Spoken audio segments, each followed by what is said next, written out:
Fala aí, turma, Ivan Neto passando aqui para dar um recado importante antes de vocês assistirem a essa aula da nossa Semana Esquenta TJ São Paulo. Um novo concurso de escrevente do TJ São Paulo para cidades do interior e do litoral está se aproximando. É um concurso de nível médio, então você não precisa ter faculdade. O salário inicial é acima de R$7.000. Em 2021, nós zeramos a lista de aprovados, ou seja, todo mundo que estava na lista de aprovados foi nomeado como escrevente, foram mais de 2.000 pessoas. Esse aqui é o melhor concurso do ano na área de tribunais. E claro, essa aula que você vai assistir aqui, ela faz parte do nosso projeto completo para o concurso de escrevente. Professor Douglas Oliveira, Renata Sonivende, Cristiano Lopes, o professor Marquinho Magnífico, todos eles fazem parte do nosso time de preparação para o concurso de escrevente. Time esse que bateu recorde de aprovação nas últimas provas do TJ. Foram mais de 350 alunos. Você tem interesse nesse concurso? Essa oportunidade faz sentido para você? Se liga, eu vou fazer um projeto ao vivo e gratuito chamado Escrevente TJ São Paulo. Vão ser 4 aulas em que eu vou te explicar na prática, no detalhe, o passo a passo que me fez sair do zero e acertar 93% das questões nesse concurso e conquistar minha vaga de escrevente. Se você quiser participar do projeto, é muito fácil. Eu deixei aqui no primeiro comentário um link. Você vai clicar nesse link, entrar no grupo de WhatsApp e lá eu libero acesso gratuito às 4 aulas ao vivo do projeto Escrevente TJ São Paulo. Então, ó, não dá bobeira, clica no link que tá no primeiro comentário, entra no grupo de WhatsApp e lá eu vou liberar o acesso para você. Então, vem comigo, bora junto construir a sua aprovação e, claro, agora fique com a aula do nosso Esquenta TJ São Paulo. E quando a gente fala de aspiração, a gente tem que aspirar mesmo, né? A gente tem que aspirar grandes coisas, grandes sonhos, para a nossa vida como um todo. Não estou falando só para concurso público, não, né? Mas para a vida da gente. E a gente tem inspirações que nos fazem dar força para que a gente corra, transpire e vença. E eu digo de verdade para vocês, né? Eu agradeço a Deus todos os dias por poder trabalhar com vidas, como são as vidas de vocês, porque vocês me inspiram, a história de cada um, né? Eu falo assim, quando eu recebo um recadinho lá no Instagram contando uma história, e depois no finalzinho eu vou contar uma que me marcou muito essa semana, mas não vou falar agora, porque senão depois eu não consigo dar aula. E de verdade, então é muito bom vê-los, né? Olhar nos olhos de vocês e saibam, vocês nos movem, né? A luta de vocês nos move. E eu, como concurseira, né, que fui muito tempo, a gente sabe que essa luta não é fácil não, né, gente? Não é, não. E ainda me deram a missão de vir aqui da última aula, pegar vocês mortos que nem farofa, né? Mas tudo bem. Então, a gente vai de direito administrativo hoje. Por que é mais de boa? Vamos dizer que direito administrativo é mais para amanhã de manhã a gente entrar com processo penal rasgando, tudo bem? Processo penal, primeira aula amanhã e depois direito penal. Então, a gente vai direito administrativo, vamos de leve. Olha, aqui 8 questões, processo penal 7, penal mais 7. Então, é muita coisa, sério? Então, vamos lá. A ideia aqui, no direito administrativo, é trazer para vocês algumas apostas, tá? Porque, lógico, que a gente não vai ficar lendo artigo aqui agora. Não sou nem doida de fazer isso com vocês essa hora da noite. Mas nós vamos em algumas apostas. A primeira questão que eu queria trazer para vocês, quando a gente fala da lei de improbidade. Turma, essa lei de improbidade, ela é outra depois do último TJ, não é verdade?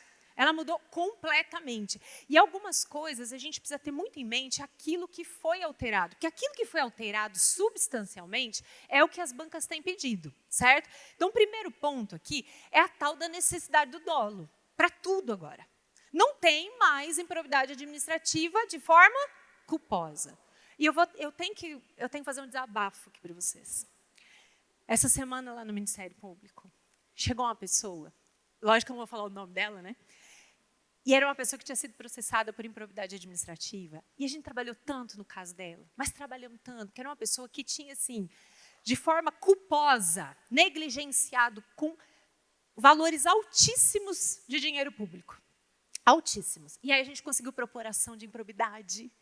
Aí conseguimos, lembra da ação de improbidade, gente? A gente tem lá o juízo de prelibação, onde o juiz vai ver se vai admitir ou não. Chegamos, depois segue o curso do processo penal, tivemos audiência, tivemos a sentença e a pessoa foi condenada. Eu não estou falando isso, professor, eu adoro condenação, né? Não é maldade, mas que a pessoa merecia. Era muito dinheiro público, deixando assim, negligenciando mesmo. e foi condenado. Recorreu. Chegou na segunda instância, foi condenado também, recorreu mais uma vez, estava pendente de recurso. Saiu essa nova lei. O que aconteceu com ele? Ele foi lá no Ministério Público. Sabe o que ele vai fazer lá? Ele falou que queria falar com o Procurador da República. Dá risada. Foi exatamente. Ele falou eu queria vir falar para ele que não adiantou nada. Vocês viram que eu estou meio magoada com essa lei. Né? Eu estou mesmo. Mas assim, então vamos falar dessas... Não tem mais improbidade administrativa de forma culposa. Então, o agente público, ele é lá negligente, imprudente e, pela improbidade administrativa, ele não será punido. Mas e na esfera administrativa, gente? Aí continua. Não se esqueça que a culpa, quando a gente fala lá do estatuto, né, na esfera administrativa, a culpa ainda permanece. Então, primeira coisa é essa questão do dolo. Tem caído muito, o VUNESP tem pedido muito, né? Princípios do direito sancionador. Né? A nova lei fala que a lei de improbidade administrativa se aplica, então, aos princípios do direito sancionador. Uma das situações do direito sancionador é exatamente essa, que retroage para beneficiar. Por isso que nós tivemos essa lei retroagindo para beneficiar aí as pessoas que já tinham sido condenadas. Não estavam ainda em trânsito em julgado, mas beneficiou quem tinha sido condenado. Responsabilidade sucessória, também importante a gente lembrar. Já tinha uma disposição que vocês bem conhecem, que, por exemplo, quando a gente tem herdeiro, o herdeiro responde, sim ou não? Sim. Até o limite da herança, muito bem.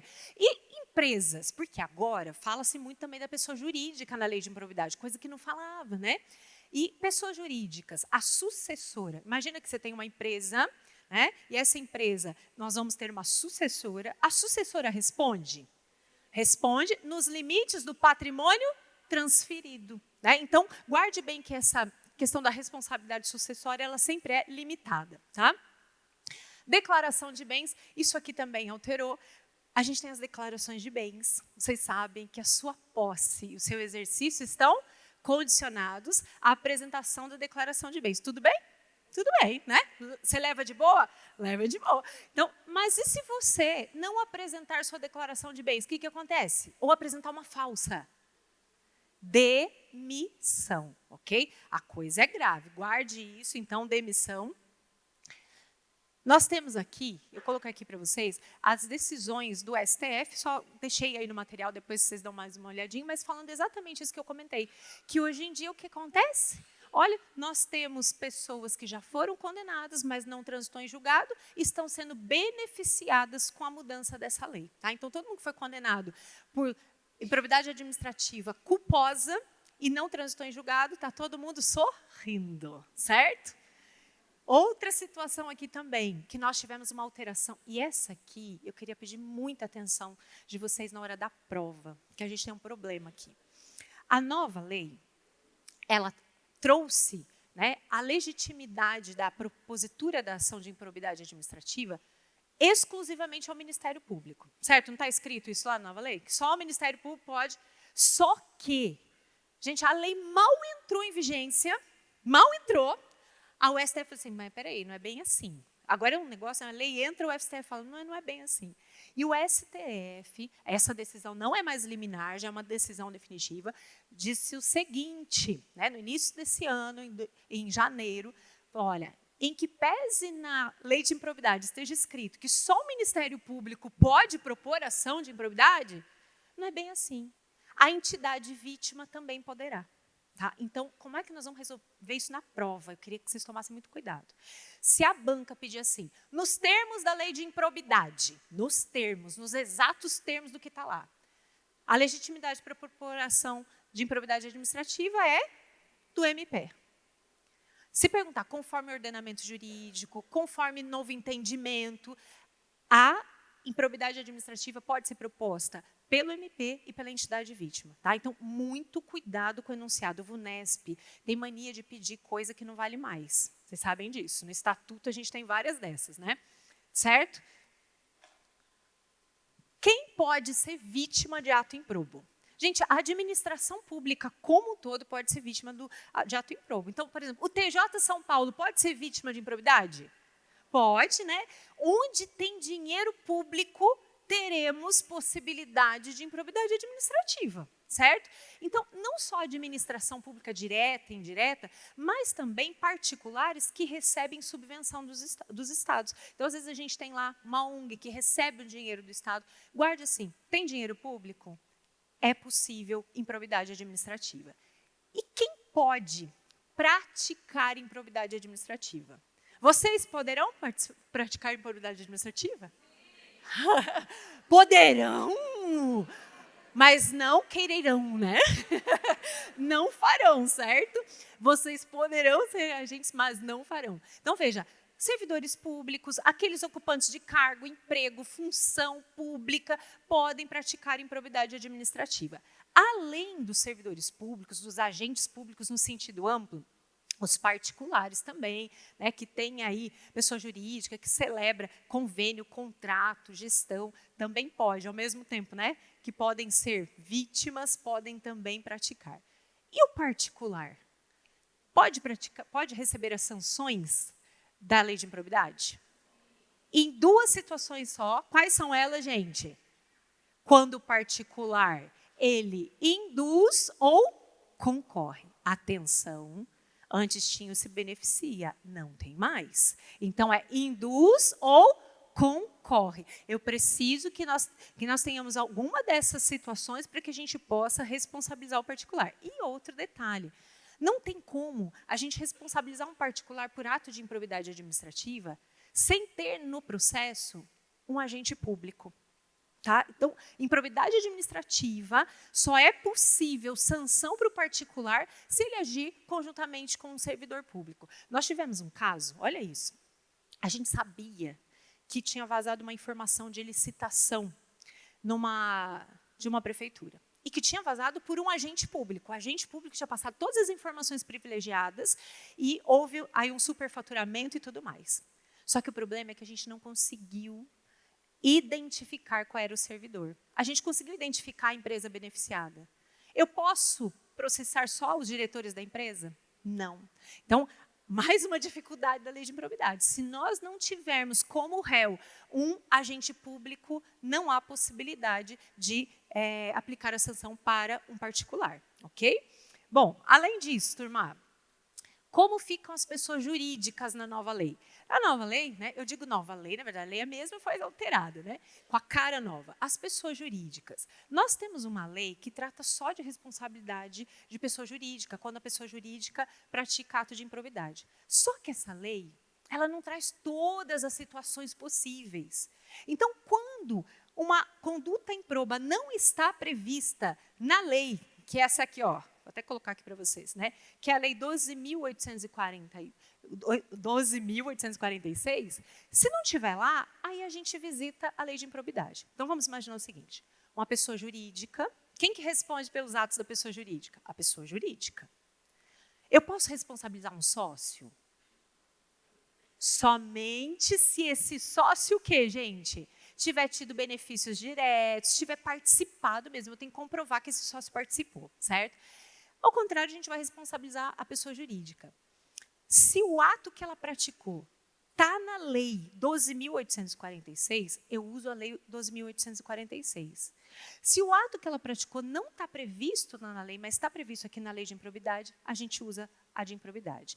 Então, nós vamos falar de aplicação subsidiária, certo? Responsabilização. Vamos lá. Eu perguntei se vocês podiam praticar ato de improbidade, vocês falaram que sim, mas que não vão fazer, certo? E quando a gente pratica um ato de improbidade, nós temos responsabilidades mútuas, né, gente? Então, uma pessoa, já vamos entrar na matéria de amanhã um pouquinho, que está tudo interligado, um agente público que pratica peculato, tá? Teve um cidadão de uma cidade aí que ele construiu a casa dele inteirinha só com material de construção de escolas públicas. E não era uma casinha. Estou te falando, era um casão. E, obviamente, que a gente teve aqui... Que tipo de improbidade é essa que eu acabei de narrar? Opa, ó. Ele construiu toda a casa dele, enriquecimento ilícito. Por quê? Ele se enriqueceu. Quem aqui já construiu uma casinha, sabe que, olha, você construiu uma casona de graça, assim, o enriquecimento ilícito. Mas ele também praticou um crime, concorda comigo? Porque ele levava bens móveis da administração, ele se apropriou de bens móveis. Que crime é esse? Que crime é esse? Falem juntos, bonita. Peculato. Ele praticou peculato, ele praticou, né, uma improbidade administrativa de enriquecimento ilícito, e ele vai ser responsabilizado por tudo isso? Vai. Então, ele vai ter uma ação de improbidade contra ele. Nós vamos ter a responsabilização criminal através do processo penal, que nós vamos estudar amanhã. Peculato, a pena é de 1 a 12, certo? Ou tipo, nem sei, professora, não imagino. Você está falando, eu só digo que sim. Então, peculato, a pena é de 1 a 12. Não, 2 a 12. A pena é de 2 a 12. A pena é de 2 a 12. Qual rito que vai ser o processo penal dele? Rito ordinário, né? A gente vai olhar a pena máxima. Então, ele vai ter um processo penal, ele vai ter uma ação de improbidade administrativa, ele vai ter um processo administrativo, um PAD, né? E, além disso, ele vai ter também a responsabilização civil, se for necessário, vai ter um processo civil de ressarcimento. Ó, no mínimo 4, né, procedimentos aí em relação a ele. Né? Agora, o que vai dar, a gente não sabe, né? Aí é outra história. Veja, quando a gente fala de atos de improbidade, a VUNESP tem pedido muito isso aqui. As sanções, elas também mudaram, né? E esse quadrinho aí está no material. Aliás, gente, come não. Estuda esse material que nem todo, engole esse material aí, porque estão todos os pontos que a gente precisa observar. Essa semana, procure e pega esse material como revisão mesmo. Então, ó, enriquecimento ilícito, vamos lá. A gente tem como sanções, nós temos aí, né, a perda de bens e valores, perda da função, a gente tem suspensão de direitos políticos, 14 anos, até 14, a gente tem a multa que é equivalente ao acréscimo patrimonial, temos também proibição de contratar até 14 anos. Ficou mais fácil esses números, né? Para quem já não tinha decorado, teve que decorar de novo. Então, 14 anos. Mudando ao erário, a gente muda aqui, vai para 12 anos, certo? E, no caso de contra princípios da administração pública, esse é o principal. Para tudo, dá uma olhada nisso aqui. Gente, hoje, quem pratica um ato de improbidade administrativa contra princípios da administração pública não tem mais sanção de suspensão de direitos políticos. Olha que maravilha. A pessoa praticou, não tem mais. E não tem mais o quê? Perda do cargo. Gente, então a pessoa pisa nos princípios da administração, ok? E o que ela vai ter? Ela vai ter uma multa que é de até 24 vezes. É até. Professora, pode ser R$100? Pode, porque até 24, não é?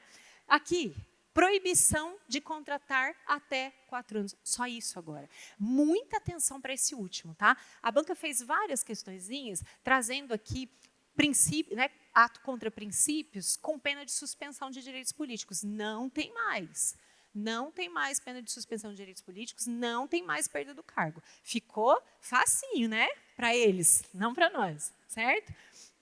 Ah, e outro detalhe, quando tem suspensão de direitos políticos, tem gente que não gosta de praticar um ato de improbidade só, gosta de praticar vários, né? Tem criminosos também, que às vezes você puxa a ficha dele, é assim, uma ficha longa. E tem casos que a pessoa pratica um ato de improbidade, 2, 3, 5, 6. E na hora de aplicar a pena, a gente vai juntar a penalidade? Junta. E olha que beleza. Se ele praticou, sei lá, 7 atos de improbidade diferentes, de enriquecimento ilícito, na hora de somar, a gente não pode passar 20 anos de suspensão de direitos políticos. 20 anos é o máximo quando a gente faz a unificação das penas, tá? Investigação. A investigação, qualquer um de nós pode, né, provocar aí a autoridade administrativa para iniciar uma investigação. Queria que vocês guardassem o seguinte.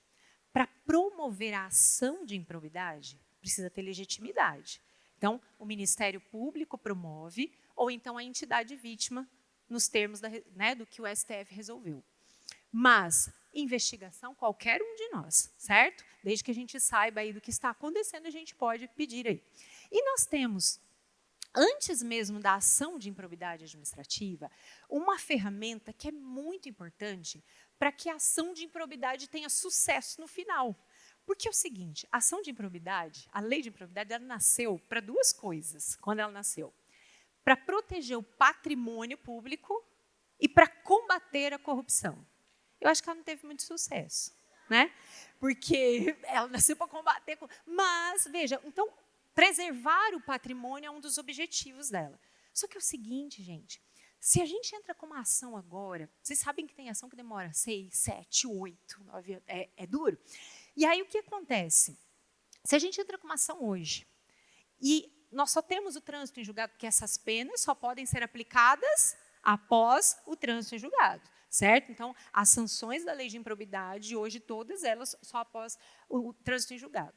Se a gente for esperar isso, depois de 7, 8 anos, você acha que quem, né, levou dinheiro da administração até não querer mais, vai ter bens no nome dele para pagar essa dívida? Lógico que não. Você acha que o cara já está... Isso aqui, o pedido de indisponibilidade é algo que nos ajuda... Então, olha, se chegar lá na justiça, vocês vão estar lá, chegou um pedidinho do Ministério Público de indisponibilidade, dá uma ajuda para nós, tá? Dá uma ajuda, faz a coisa andar. Por quê? Porque isso é muito urgente, pessoal, é muito urgente. Porque a indisponibilidade de bens... ela pode ser pedida antes mesmo da ação de improbidade ou durante a ação. E é ela que vai garantir para nós o quê? Que ao final da ação a gente consiga o ressarcimento. Porque nós vamos dizer o seguinte, olha, o processo não terminou ainda. Mas sabe esse dinheiro todo que nós estamos discutindo aqui?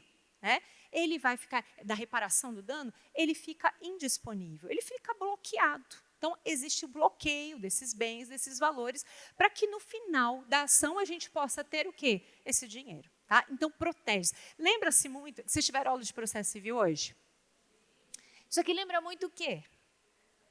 Tutela de urgência... Tutela de urgência cautelar.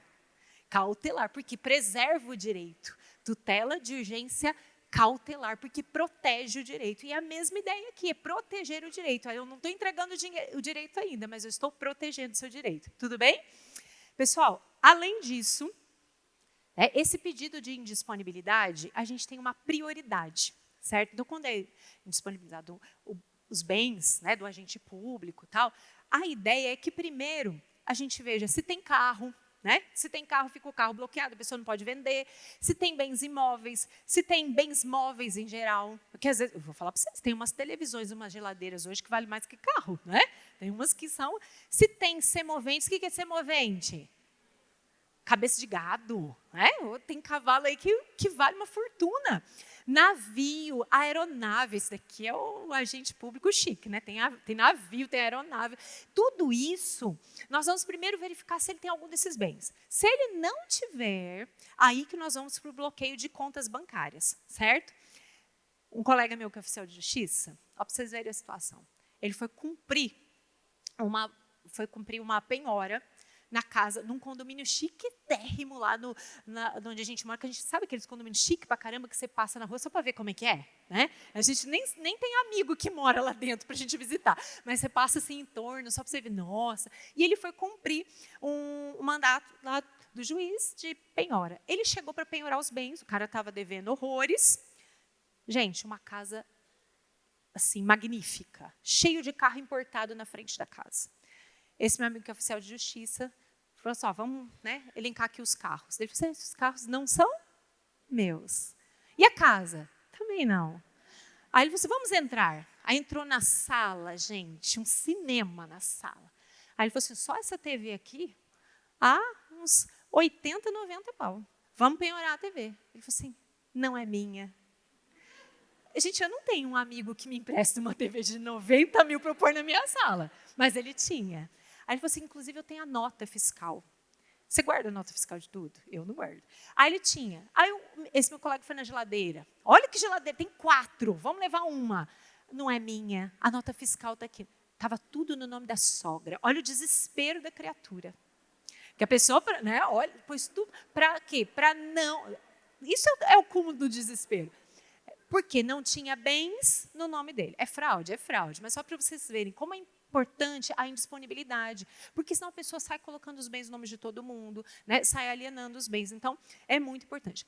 Turma, só que quando a gente pede a indisponibilidade dos bens na ação de improbidade, se a gente pedir antes da ação, a gente tem um prazo para propor a ação principal.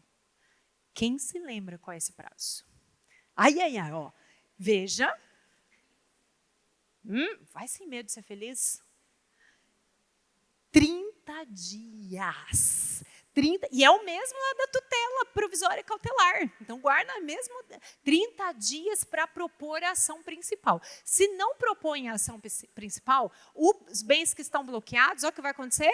O juiz vai desbloquear. Só que aí lascou, porque o cara sabe que os bens estavam bloqueados, o juiz desbloqueia, o que ele vai fazer com os bens rapidinho? Vai, né, dar um jeito em todos eles, certo? Então, 30 dias, guarde aí esse prazo. Nós temos aí medidas, esses bloqueios têm algumas restrições. Nós não podemos fazer bloqueios em disponibilidade de valores até 40 salários mínimos na poupança. É porque daí você pensa, 40 salários mínimos na poupança, a pessoa não é rica, né, gente? Rico não tem 40 salários mínimos na poupança. Então, até 40, a gente não pode bloquear, por quê? Porque seria uma reserva que a pessoa tem, certo? Também não podemos trazer a indisponibilidade do bem de família. Mas essa indisponibilidade, isso não é absoluto, porque se o bem de família, imagina o seguinte, lembra da história que eu falei para vocês, que o cara construiu a casa dele com material público? Vamos imaginar que é o único bem onde ele mora com a família. Esse bem, a gente pode indisponibilizar? Pode. Por quê? Porque é um bem que é fruto de ato de improbidade, tá? Então, esse a gente pode. Trouxe aqui um esqueminha para vocês da ação de improbidade. Vocês, como escreventes, vocês sabem que o maior papel de vocês como escrevente é ser esse impulso oficial no processo, né? O impulso oficial tem nome, é o escrevente, certo? E aí, como é importante para vocês saberem qual é o curso do processo. Que vai chegar lá para você, né? Você sabe que você vai fazer despacho, né? Embora seja só do juiz, mas você vai fazer, você vai dar andamento nos processos. Numa ação de improbidade administrativa, a gente tem a petição inicial, ok? Nós vamos ter aí uma fase diferente, que é o juízo de admissibilidade. O juiz vai analisar a situação. Se ele achar que está ok, ele vai fazer determina a autuação. Quem faz a autuação? Quem fará autuações? Levante a mão. Aí sim, quem fará autuações? Levante as duas mãos. Pelo amor de Deus. Faz a autuação, o juiz determina a citação. Aí nós vamos citar, né, o agente que está sendo acusado de improbidade. Vamos ter uma possibilidade de solução consensual. Aliás, essa é a moda agora, gente. A moda é resolver no acordo, né? Então, chega lá, vai ter uma sessão consensual para tentar fazer acordo. Não deu acordo? Se der acordo, beleza. E esse acordo pode interromper aí o prazo para contestação em até 90 dias. A gente fica lá 90 dias esperando para ver se faz acordo. Não deu acordo? Vamos para a contestação. O réu da ação vai contestar, vai dizer, né, que ele não praticou improbidade, ou então que se ele praticou foi com o quê? Com dolo ou culpa? Ele vai dizer que foi com culpa, né? Na contestação ele vai assim, nossa, foi sem querer, querendo, né? Por quê? Porque a culpa não existe mais em improbidade. Então, temos a réplica, que será feita pelo Ministério Público ou pela entidade vítima. Se o juiz rejeitar as preliminares de contestação, cabe agravo de instrumento, certo? Por quê? Porque esse rito, a gente empresta um monte de coisa do processo civil. Veja, não lembra um monte de coisa do processo civil? Aí a gente vai ter uma decisão em que o juiz vai colocar a tipificação. Né? O que é a tipificação? Se é enriquecimento ilícito, se é dano ao erário, certo? E aí a gente vai seguir o processo no rito do processo civil. A gente segue todo o rito do processo civil de audiência, de julgamento conforme o estado do processo, certo? Mas o que eu queria que vocês guardassem, que é muito próprio da lei de improbidade. Primeiro, esse juízo de prelibação, que o juiz, antes, né, de dar andamento, ele vai dar uma olhada se isso realmente vai para frente, e a possibilidade de solução consensual, né, que é bem recente aí. A gente também tem a prescrição. Tivemos uma novidade sobre prescrição. Qual a novidade aqui? Mudou o prazo, certo? Hoje o prazo prescricional... E o que é o prazo prescricional, turma? É o prazo de validade que a gente tem para promover essa ação, essa responsabilização. Existe um brocádio no direito que diz assim, o direito não protege aquele que dorme. A prescrição vem para isso, acorda. Porque se você não agir, você não vai poder agir mais. Então, a gente teve uma diferença aqui, gente, que é tão perigosa e que muitas pessoas nem perceberam. E gozado que a mídia não divulga isso aqui, não. O que acontece? A gente tem um fato improbo, vamos ver, aconteceu improbidade administrativa. O início do prazo prescricional agora é a data do fato. Antigamente era do conhecimento, agora é a data do fato.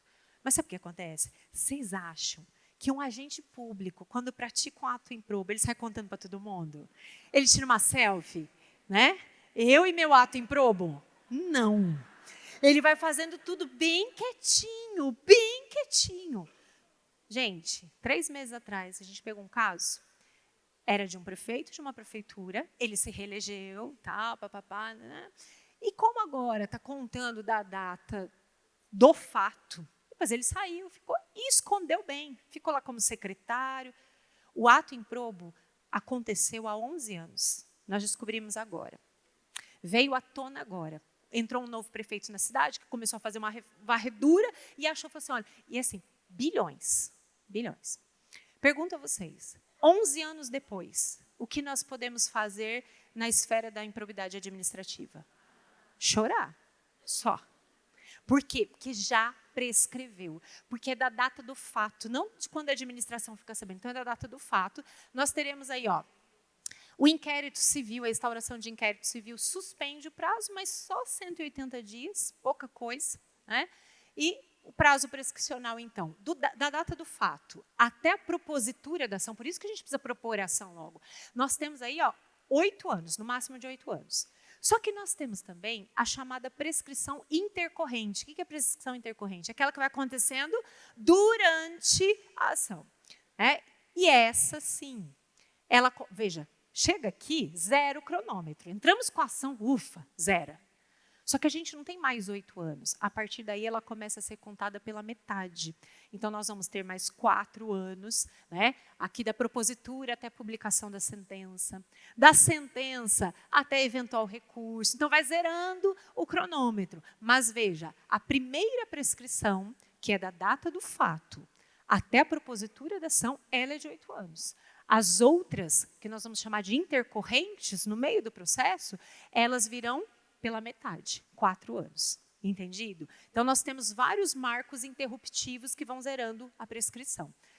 Aí você fala assim, professor, eu precisava de tudo esse tempo. Eu sei, tem processo que dura 18 anos, gente. Se não fosse esses marcos interruptivos, iriam prescrever, certo?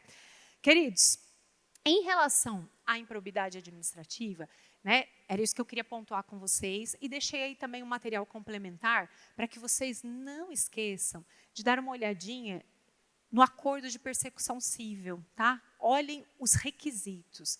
Aliás, a moda agora é pedir essas soluções consensuais. Então, dá uma olhadinha, deixei aí para vocês os conceitos. E para a gente avançar aqui, terminar nossa revisão de administrativo, vamos falar dele, o seu estatuto. Sim? O seu estatuto. E é nele que você vai encontrar os seus direitos, os seus deveres, as proibições que você pode, que você não pode fazer. Atenção com as proibições. Primeiro, que é o seguinte. Gente, você está aqui no final de semana estudando, né? Morto que nem farofa, para fazer coisa que não pode, para sair depois? Não. Então, vamos saber o que a gente não pode fazer. Tem algumas proibições, porque ela tem deveres, nem vou repassar com vocês, né? Porque os deveres, tranquilo, né? Bem, letrinha de lei, mas as proibições tem algumas que eu queria que vocês tomassem cuidado. Algumas proibições que estão no estatuto são inconstitucionais, certo? Por exemplo, essa aqui. Fundar sindicato de funcionários ou dele fazer parte. Gente, é proibido fazer parte de sindicato? É proibido fazer greve? Não.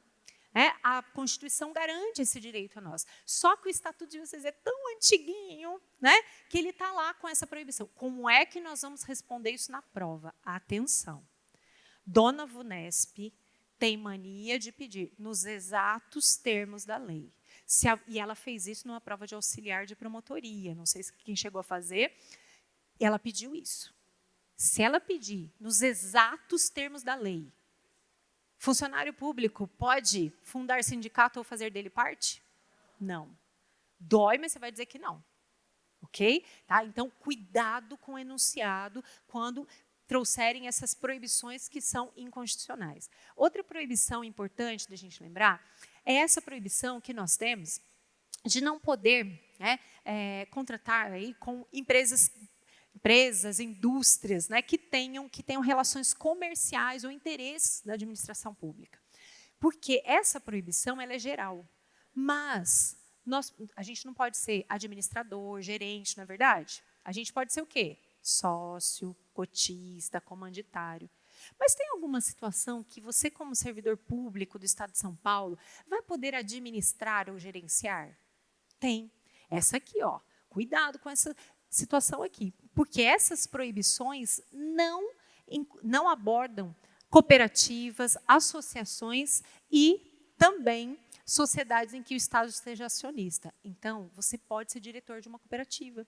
Você pode gerenciar uma cooperativa. Muita atenção, porque tem uma proibição e tem ressalvas, certo? Outra proibição que está aqui completamente desatualizada, que é um absurdo. Olha o que está escrito no estatuto, e se a VUNESP perguntar nos exatos termos, você vai responder isso aqui.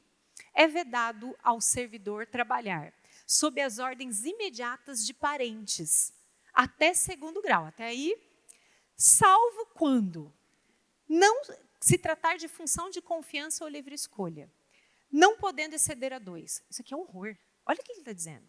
Você não pode, né, trabalhar sob subordinação de um parente seu. Mas se for só 2, pode. Né? Só 2 parentes pode. E outra, se for de cargo de função, de confiança, que você mesmo nomeia.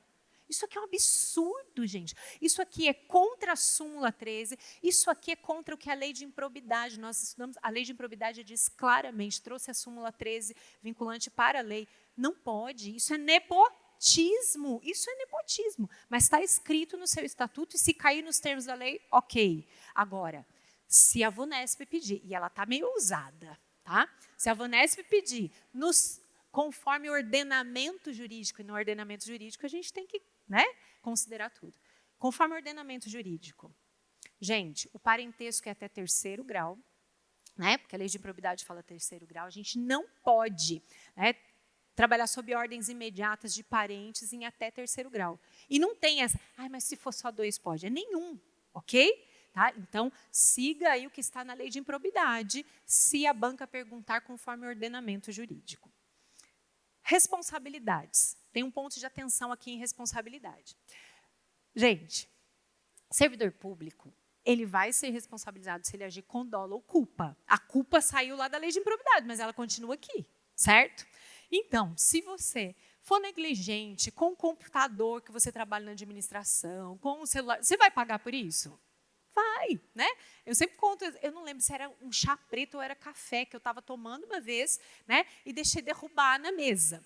Que eu sou daquelas assim, né? Quando eu era pequena, minha mãe colocou para fazer balé, dava até medo, porque eu ia fazer um negócio, eu tacava minha perna na cara de alguém, porque assim, pensa a pessoa sem coordenação motora, sou eu, né?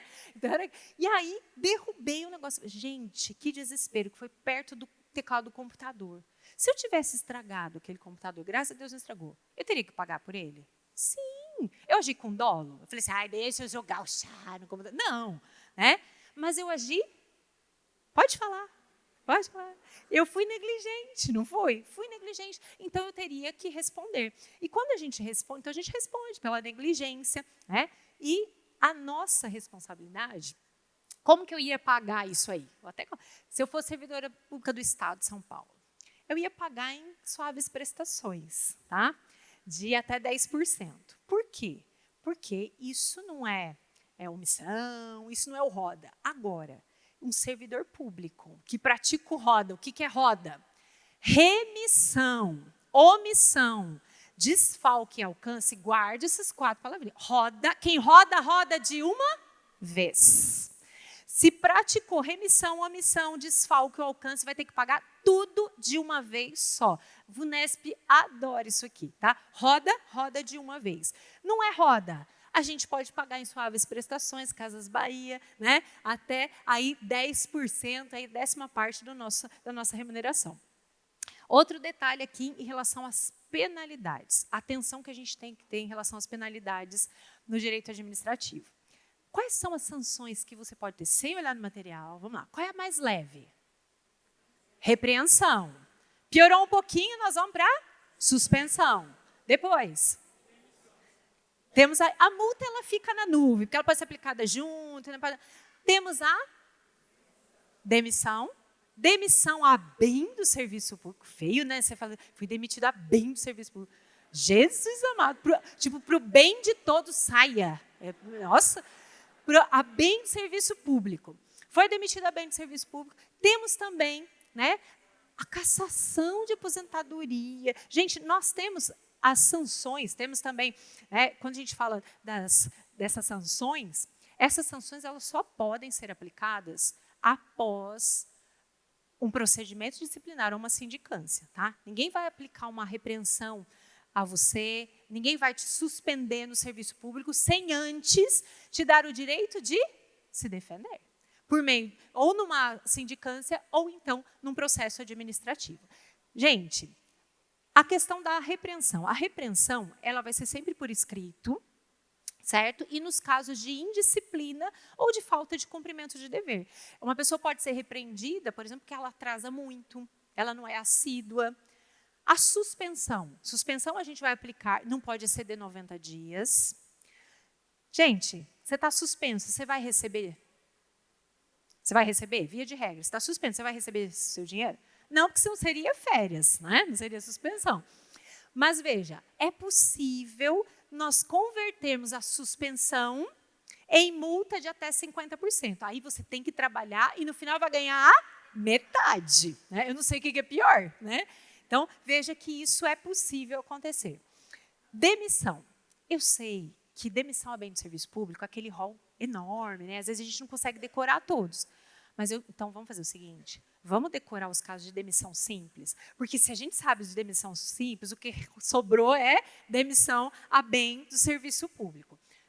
O VUNESP ama isso aqui, pega as provas anteriores da VUNESP, ela sempre pergunta da bendita demissão simples. Então vamos lá, quando é que alguém será demitido, né, de uma demissão simples? Procedimento irregular de natureza grave, e cuidado com esse grave, certo?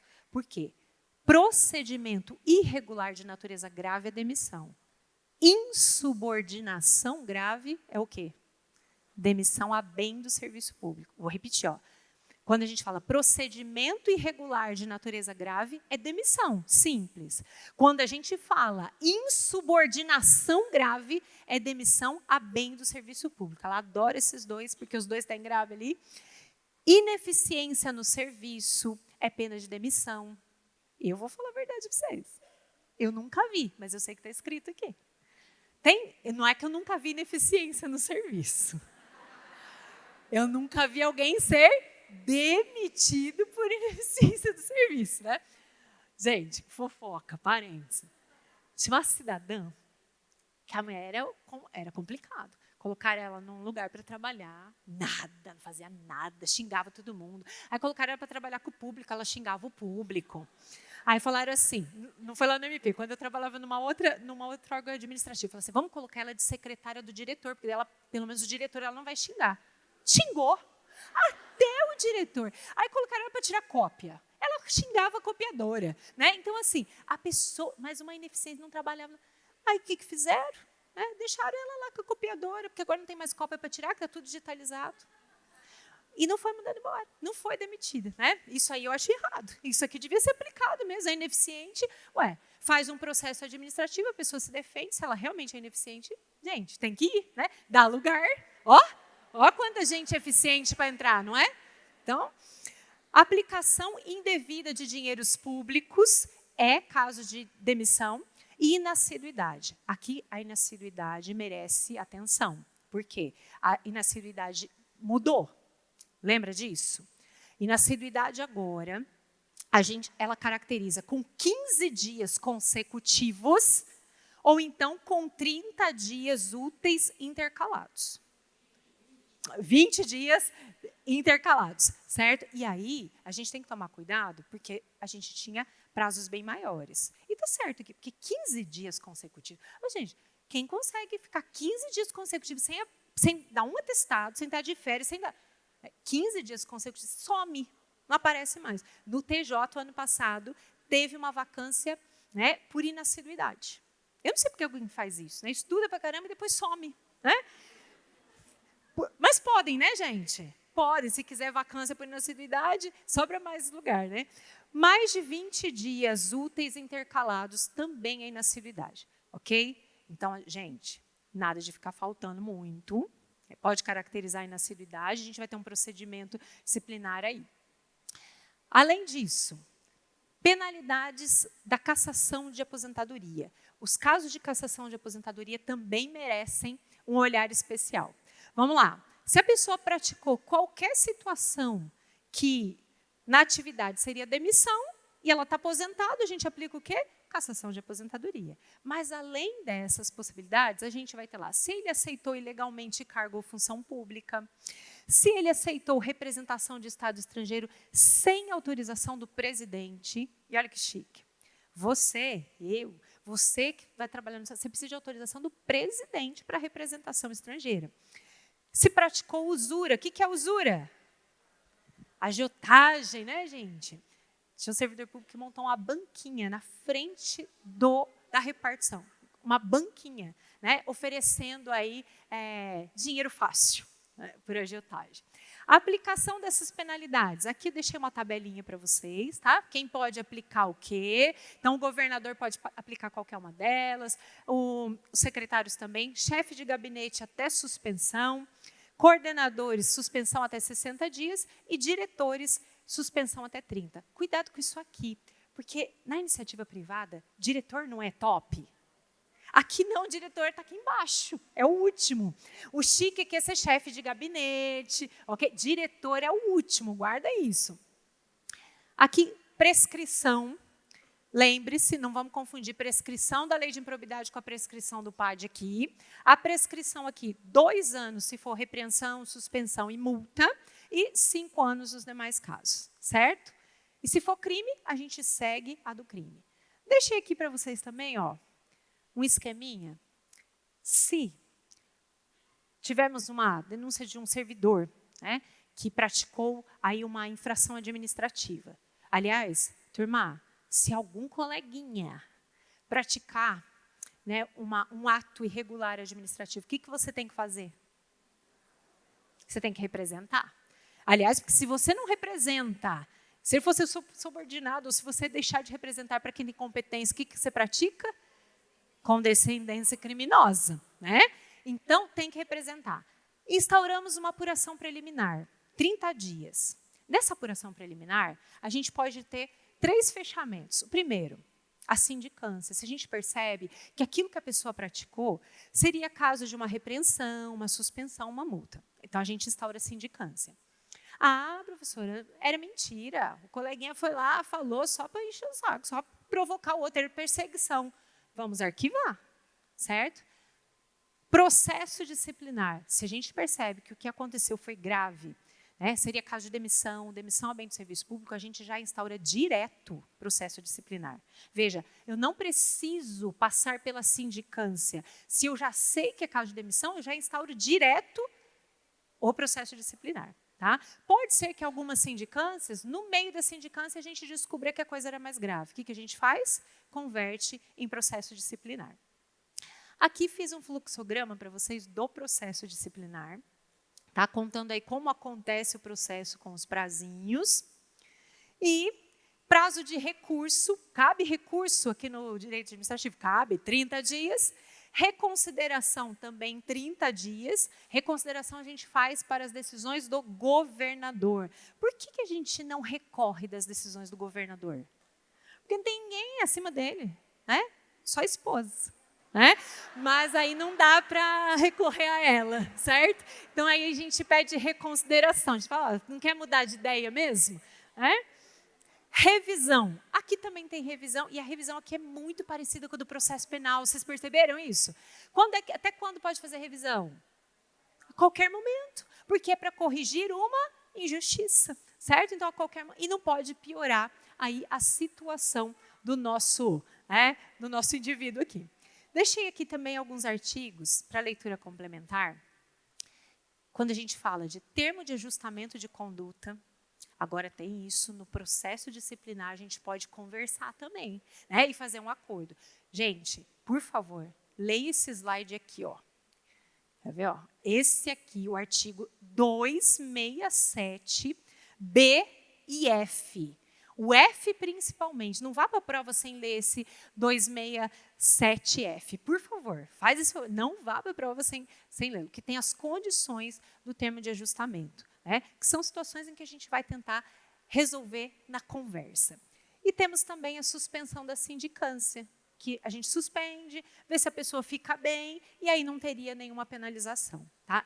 Tanto o termo de ajustamento quanto a suspensão de sindicância são formas da gente tentar resolver com o servidor sem que ele tenha uma pena a ser aplicada. Né?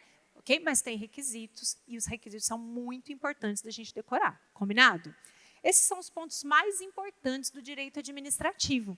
E eu queria terminar dizendo uma coisa para vocês. Né? Eu não sei se a Flávia está aí. Não sei se a Flávia está aí. Você está aí? Ó, eu vou falar de você, pode? A Flávia me mandou um desenho. Está aí. Ela me mandou um desenho que a filha dela fez. Sua filha tem 5 anos, né, Flávia? 5 anos. Eu chorei até quando eu vi o vídeo que ela me mandou. E a filha dela estava assistindo aula de direito penal. Olha! E aí, aqui, gente, fala sério. Ah, que lindo. Sabe o que está escrito no desenho? Crimes contra a fé pública. Fala sério, gente. Tem eu aqui, crimes contra a fé pública, 5 anos. Mas sabe o que eu queria falar, Flávia? Eu falei para vocês no início sobre inspiração. A gente precisa ter inspirações na vida. Né? Pessoas que nos inspirem e tal. E eu achei bonitinho. Ela me desenhou, mas a maior inspiração dela não sou eu, é você. Porque ela falou assim, mamãe, eu achei um baratinho no vídeo, ela falou assim, mamãe, minha vida é estudar. 5 anos, falou isso. Minha vida é estudar. Ela está vendo a mãe. Ela está vendo a mãe lutando. E eu vi que você lutou muito. Ela viu a mãe lutando. E a Flávia é para ela uma inspiração. Ela está lá estudando crimes contra a fé pública. Né?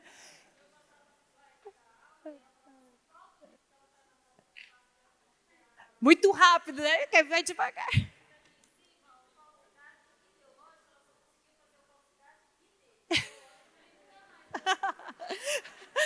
Assistindo a aula com a mãe. Isso é inspiração. A gente precisa de pessoas que nos inspirem. Pessoas que deem a nós, né, vontade de fazer, de ser melhor todo dia. E eu digo uma coisa para vocês. Eu tenho certeza que muitos de vocês até falam assim, nossa, eu quero passar no concurso para dar orgulho para minha mãe, para meu pai, para os meus filhos. A gente não pensa nisso. Eu queria dizer para você que você já dá orgulho para muita gente. Que você já é inspiração só de estar aqui lutando. Você já é inspiração só pela luta. Na hora que vier a vitória, vai ser algo a mais. Mas vocês são inspiração pela luta de vocês todos os dias. E talvez vocês não percebam, mas vocês estão influenciando pessoas, né? Pessoas que talvez até nem gostassem de estudar, a querer aprender, a buscar ser melhor. Então, assim, queria dizer que vocês são inspiração para mim, a luta de cada um de vocês. Queria dizer que amanhã de manhã nós vamos estar aqui de novo, ok? Vamos estar estudando processo penal e penal. E, gente, não se esqueçam, você não precisa passar no concurso para ser inspiração, você já é. Quando você passar, é mais uma comemoração. Até amanhã, queridos. Fiquem com Deus.